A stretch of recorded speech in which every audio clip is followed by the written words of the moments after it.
Assalamualaikum warahmatullahi wabarakatuh. Marilah kita mulai kuliah pada hari ini dengan baca basmalah. Bismillahirrahmanirrahim.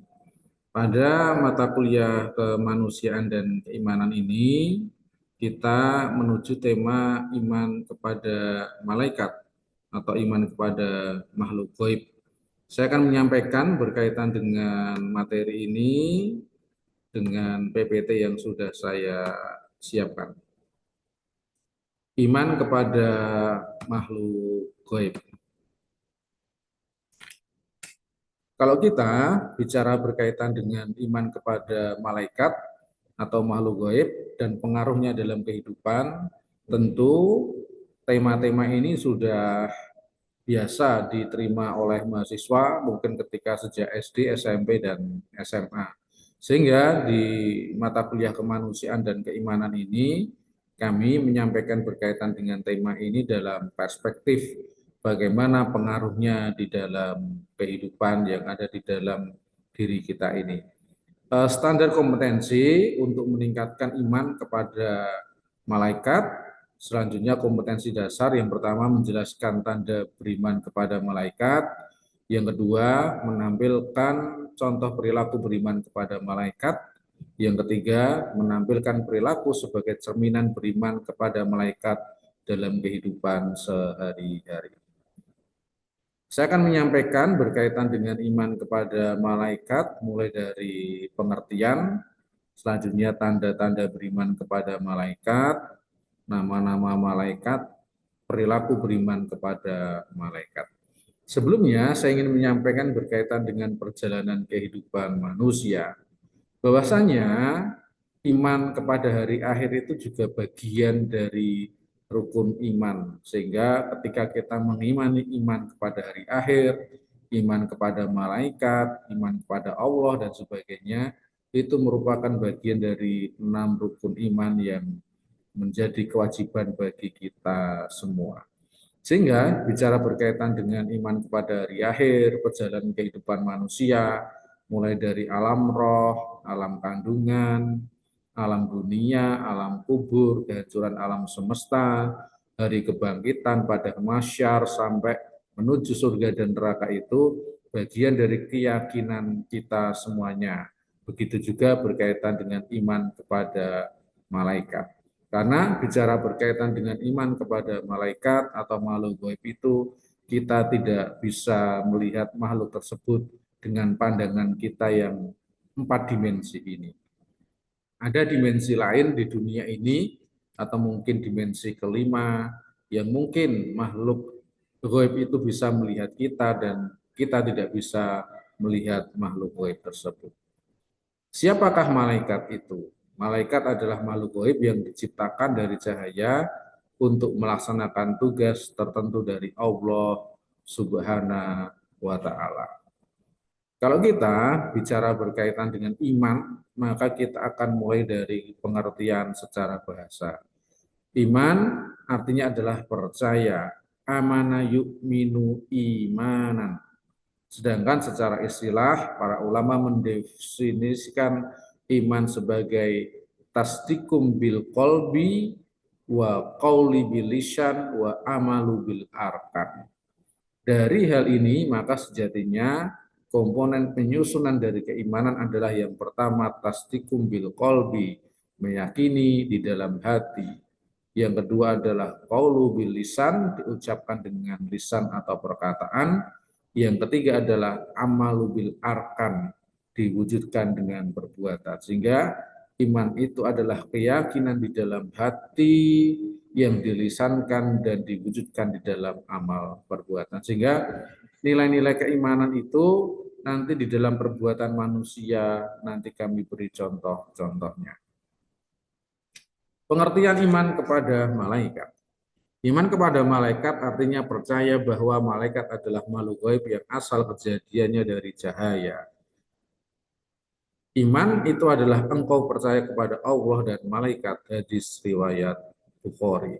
Kalau malaikat itu berasal dari nur, maka lawannya adalah syaitan, iblis yang berasal dari api atau nar. Sehingga memang antara malaikat dan iblis itu adalah berlawanan. Tentu nanti kami akan jelaskan selanjutnya. Bagaimana cara beriman kepada malaikat? Mempercayai, meyakini adanya malaikat Allah merupakan makhluk gaib yang diciptakan dari cahaya untuk melaksanakan tugas-tugas tertentu dari Allah. Tentu malaikat ini punya tugas-tugas tertentu dari Allah Subhanahu wa taala. Dalilnya adalah surat Al-Fatir ayat 1. Segala puji bagi Allah pencipta langit dan bumi yang menjadikan malaikat sebagai utusan-utusan untuk mengurus berbagai macam urusan yang mempunyai sayap masing-masing, ada yang 2, 3, dan 4.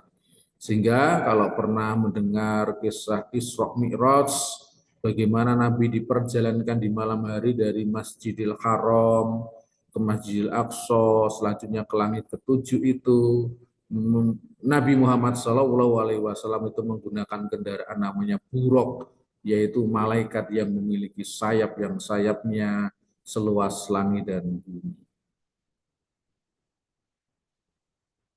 Sifat-sifat malaikat selalu taat pada perintah Allah, selalu bertasbih pada Allah, selalu bersolawat kepada Allah, tidak berjenis kelamin, tidak memiliki hawa nafsu, tidak makan dan tidak minum. Ini sifat-sifat yang sering berlawanan dengan sifat dari manusia.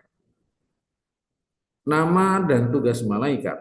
Ada malaikat Jibril yang menyampaikan wahyu, malaikat Mikail sebarkan rizki, malaikat Israfil yang meniup sangkakala, malaikat Israel pencabut nyawa, malaikat Rokib pencatat amal kebaikan, malaikat Atid pencatat amal keburukan, Mungkar dan Nakir yang memberi pertanyaan di alam kubur, malaikat Malik penjaga pintu neraka, malaikat Ridwan penjaga pintu surga. Setiap malaikat punya tugas masing-masing dan tugas itu selalu dari awal sampai akhir tidak berubah. Malaikat Jibril tidak mungkin nanti meniup sangkakala atau malaikat Israfil itu mencabut nyawa. Mereka punya tugas masing-masing. Kalau dalam bahasa sekarang namanya adalah SOP, standar operasional prosedur, sehingga tugas mereka itu tidak akan berubah-ubah dari awal sampai akhir. Kalau kita bicara berkaitan dengan perbedaan malaikat, manusia, dan jin, maka ada perbedaannya. Kalau malaikat dengan iblis jelas berbeda 180 derajat. Kalau malaikat dengan manusia juga berbeda, walaupun perbedaannya tidak terlalu jauh dengan malaikat dengan iblis. Kalau malaikat dengan iblis itu perbedaannya antara timur dan barat. Bicara berkaitan dengan perbedaan, maka kalau malaikat itu ghaib, tidak memiliki nafsu, selalu taat kepada Allah, tidak berjenis kelamin, tidak makan minum, memiliki akal pikiran yang bersifat statis. Sedangkan manusia ini nyata. Kalau jin itu goib, tapi manusia dengan jin itu hampir sama persamaannya. Yang membedakan hanya nyata dan goib saja. Manusia itu nyata, jin itu goib. Manusia itu memiliki nafsu, jin itu juga punya nafsu. Malaikat itu, manusia itu ada yang taat dan yang durhaka. Jin juga ada yang taat dan durhaka. Manusia itu punya jenis kelamin, jin juga berjenis kelamin. Manusia itu makan, minum, tidur, dan nikah, jin juga. Manusia memiliki akal pikiran yang dinamis, jin juga memiliki akal pikiran yang dinamis. Sehingga manusia dan jin itu hampir sama, yang membedakan hanya nyata dan goibnya saja. Tapi kalau manusia dengan malaikat beda, tetapi sangat beda ketika nanti bicara malaikat dengan iblis. Tanda orang yang beriman kepada malaikat. Yang pertama, mempercayai dan meyakini dalam hati bahwa malaikat adalah makhluk gaib yang lebih dulu diciptakan Allah daripada manusia. Selanjutnya, mempercayai dan meyakini dalam hati bahwa malaikat bersifat gaib tidak dapat dilihat oleh manusia.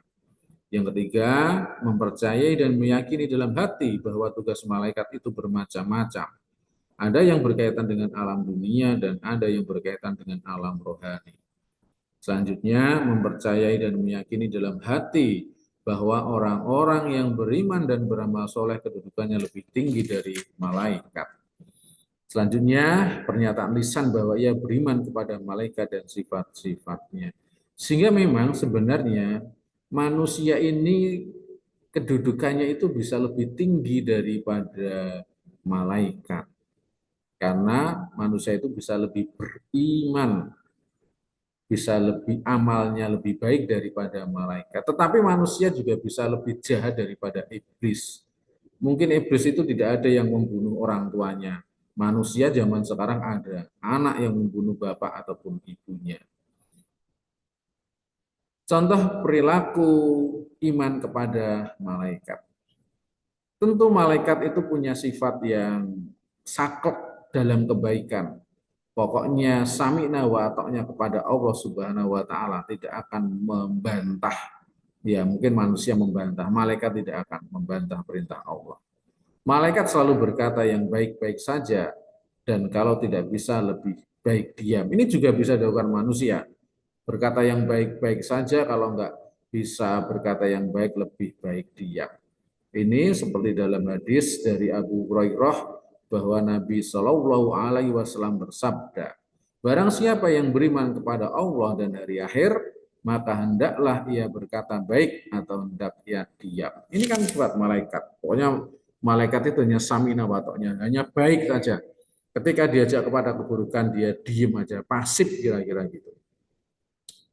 Selanjutnya dalam hadis lain disampaikan ada seorang laki-laki bertanya kepada Nabi, siapakah orang muslim yang paling baik? Beliau menjawab, seorang yang orang-orang muslim yang lain selamat dari gangguan lisan dan tangannya. Hadis riwayat Muslim nomor 64. Kalau kita bisa melihat di sini bagaimana sifat manusia yang memang belum bisa seperti malaikat yang samina wa ta'na. Manusia itu masih suka sombong, manusia itu suka mengingkari perintah Allah Subhanahu wa taala. Di dalam penelitian Transparansi Internasional disampaikan bahwasannya Indonesia itu peringkat yang orang Muslim, ya Indonesia mayoritas Muslim itu peringkat nomor 3 berkaitan dengan urusan suap menyuap, sedangkan suap menyuapkan arrosi wal murtasi finnar, orang yang menyuap dan disuap itu masuk ke dalam neraka. Sedangkan nomor 1 itu yang paling tinggi dalam suapnya India, nomor 2 Kamboja, nomor 3 Indonesia, Cina, Bangladesh dan sebagainya. Sedangkan kita negara mayoritas Muslim, sangat memprihatinkan sekali. Selanjutnya daerah terkorup di Indonesia. Medan, Makassar, Bandung, Semarang, Surabaya, Manado, Padang, Banjarmasin, Balikpapan, Pekanbaru, Pontianak, Jakarta Utara. Itu mayoritas itu orang Muslim, mungkin Manado yang 50-50, yang lain itu mayoritas Muslim. Dan itu daerah terkorup, sangat memprihatinkan sekali. Ini berkaitan dengan persepsi publik soal tingkat korupsi yang paling tinggi itu DPR. Selanjutnya birokrasi, DPRD, Ditjen Pajak, Polisi, Kementerian, Pengadilan, Pengusaha, tokoh agama. Sumbernya sama ya, Transparansi Internasional Indonesia. Dan mayoritas di sini ya Muslim lah, DPR, birokrasi yang mayoritas Muslim. Ini sifat-sifat karakter yang belum mengikuti iman kepada malaikat yang sami'na wa ata'na. Maka berperilakulah yang senantiasa mendatangkan manfaat bagi diri sendiri dan orang lain. Ketika kita menjadi pribadi yang bermanfaat, seperti dalam hadis, sebaik-baik manusia adalah orang yang bermanfaat bagi orang lain. Hadis riwayat Ahmad, Tobrani, dan Daruqutni. Atau jika kalian berbuat baik, sesungguhnya kalian berbuat baik bagi diri kalian. Surat Al-Isra ayat 7. Ini kisah bagaimana kita mendatangkan manfaat bagi orang lain. Saling membantu dan saling menguatkan dalam hal-hal positif yang diridhoi oleh Allah Subhanahu wa taala, gotong royong, tolong menolong dan sebagainya, itu juga sifat dari kebaikan yang bisa kita belajar dari malaikat. Dalam hadis disampaikan barang siapa memenuhi kebutuhan saudaranya, niscaya Allah akan memenuhi kebutuhannya. Hadis riwayat Bukhari. Selanjutnya, Allah akan menolong seseorang hambanya selama hamba itu senantiasa menolong saudaranya. Kalau dalam bahasa Jawa ada istilah migunanitum raping liang. Dan tolong menolonglah kamu dalam mengerjakan kebajikan dan takwa, dan jangan tolong menolong dalam perbuatan dosa dan pelanggaran. Al-Maidah ayat 2. Sifat-sifat ini maka menjadi sifat yang perlu kita lakukan. Jauhilah sebab dari kemaksiatan. Dan janganlah kamu mendekati perbuatan-perbuatan yang keji, baik yang nampak maupun yang tersembunyi. Surat Al-An'am ayat 151. Selanjutnya, jangan kita hampiri zina, dan janganlah kamu menghampiri zina. Sesungguhnya zina adalah satu perbuatan yang keji dan satu jalan yang jahat. Surat Al-Isra ayat 32. Contoh lainnya, gemar melaksanakan sholat jamaah, gemar berperilaku dermawan, gemar menuntut ilmu, gemar membaca Al-Quran, dan yang di penghujung adalah bahwasannya kata-kata mutiara yang menarik dari Muhammad Agus Syafi'i. Aku tak mengharapkan balasan kalian, nak. Jadilah anak yang soleh dan solehah dan sukses membanggakan, cukuplah sebagai balasannya.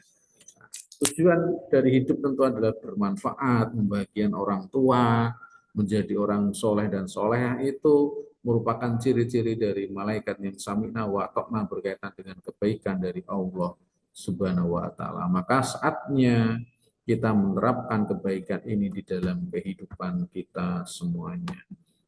Demikian apa yang kami sampaikan berkaitan dengan iman kepada malaikat, kepada yang gaib, semoga bermanfaat. Kita akhiri dengan membaca hamdalah. Alhamdulillahirabbil alamin. Wassalamualaikum warahmatullahi wabarakatuh.